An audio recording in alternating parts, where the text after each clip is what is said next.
be talking about Legally Blonde. How many of you guys have seen this movie? Raise your hands. All right, it might have been a little bit, few months, years ago. Not months, years. It came out like 2000 something. Not exactly sure when.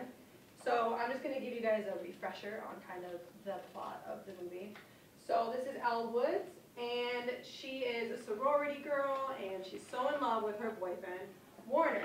And the movie opens up with Elle really excited to go on this date with her boyfriend. She's expecting him to propose to her, and she's just really ecstatic because she's about to start the rest of her life. But little does she know, on that date, Warner ends up breaking up with her because she is too blonde for him. He is looking for something more serious and someone that he can actually take home to his parents and be proud of. So throughout the movie, she obviously after this scene, she's heartbroken and she's still determined to win Warner back and wants to prove herself to him that she can be the girl that he wants. So she studies and she gets into law school, just like Warner, and ends up going there and finding out that he actually has a new fiance, and she's here, and her name is Vivian. So this is Warner, this is Vivian. And then throughout the movie, she realizes that actually she is too good for him and kind of leaves him in the dust, and she does a lot better than everyone else in the movie and becomes top of her class and, you know, is kind of the heroine. And I guess you could say this is sort of a feminist movie, you know, girl power. But there are a lot of instances where she is shut down, not only by the men, but the women. And so today, for my research question is kind of like what accounts for the dismissiveness of women by men in this film, as well as why are certain characters portrayed so stereotypically from the female standpoint. And this research question can kind of be supported and answered through the muted group theory. So I talked about the muted group theory when we did our own exploration of a chapter. So I'll just give you a brief explanation. So according to Griffin in our textbook, it's the people belonging to lower power groups who must change their language when communicating publicly. Thus their ideas are muted. And the low power group for this instance is going to be women, and the dominant group is going to be men.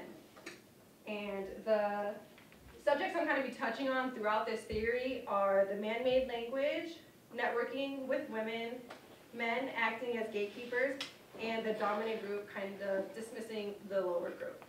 So these are all points that are included within the muted group theory. So the first one I want to discuss is the man-made language. So there are a couple examples that are within the film where their language, where it aids in defining and depreciating and excluding women. So there's a certain instance where Elle meets this guy at law school, and he kind of says, oh yeah, they're talking about a professor, and he says she'll kick you right in the balls. But then he realizes he's talking to Elle, so then he goes, or wait, you know, whatever. And so that's kind of an example of how it's a man-made language, and you guys can describe that experience through the way that you live it, but we can't necessarily relate to that because we obviously don't have the same anatomy. So therefore, we can't describe the same experience the way you can, but you guys have words to express yourself that way. And there's another character in the movie, and her name is Enid, and she's a feminist.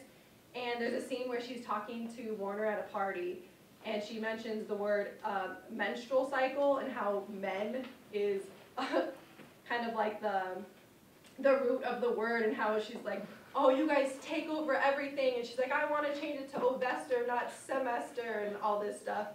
And it kind of just makes her look crazy, which is how feminists are kind of portrayed in today's society. They're seen as like extremists, and just really, she was just portrayed as a really stereotypical feminist.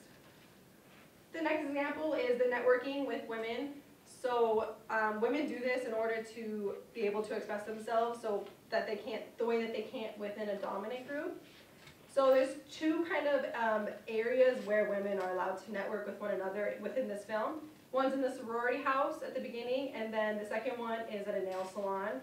And that's kind of where Elle is able to really express her feelings and talk about things with her nail lady that she isn't allowed to express while she's at Harvard.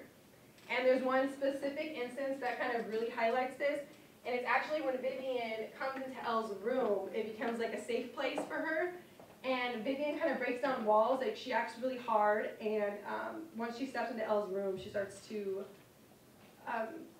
let her guard down and starts discussing things even about Warner that she probably wouldn't discuss if she was around him or anyone else within their school. Another one was men acting as gatekeepers. I'm just going to touch on this briefly. We kind of discussed it in class as men writing history and how it was from the men's perspective. And it was kind of introduced through her application video into Harvard. When it showed to people who were reviewing it, it was a panel full of guys, and it was all white guys. There wasn't even a minority in it. So it just kind of shows how they're in charge of like what passes through and like what doesn't. And then Elle being muted is, there's a couple of examples of that, like when Warner and Elle are at the party, Warner kind of looks at her and says, "You're not smart enough, sweetie," and it's just kind of almost comedic because clearly she is, if she's in the same law school that he got into, but he's basically, once again, telling her, like, but from who you were, you're in sorority, you're blonde, the way you look, like, you're not going to be able to pass and make it in this world. And then there's another example of Professor Callahan, who kind of gives Elle this position on a case and actually takes her into an office and starts admiring her and telling her what a great job she did on that case that day and blah, blah, blah. And then starts to like actually touch her knee and like feel her up a little bit. And instead of it being like addressed and issued, it was kind of dismissed. And then Elle was the one who felt like it was her fault. So she goes to the nail salon where she's able to express herself with her network of women. And she says, "I'll never be anything more than just what people see me as big boobs and blonde hair." And she kind of puts that blame and stuff on her, and that's kind of what happens within the muted group theory, is they don't know how to handle it because they don't have the language to express it. So in conclusion, today I have discussed with you examples of how women are dismissed by men and how stereotypical roles are perceived in this movie. And I explained the reasons from this through the muted group theory concepts, the man-made language, networking with women, men as gatekeepers, and the dismissal of low power groups by high power groups. So I encourage you all to kind of look for instances in movies that you watch where you can find not even just women, but any type of group, minority group being muted. Thanks.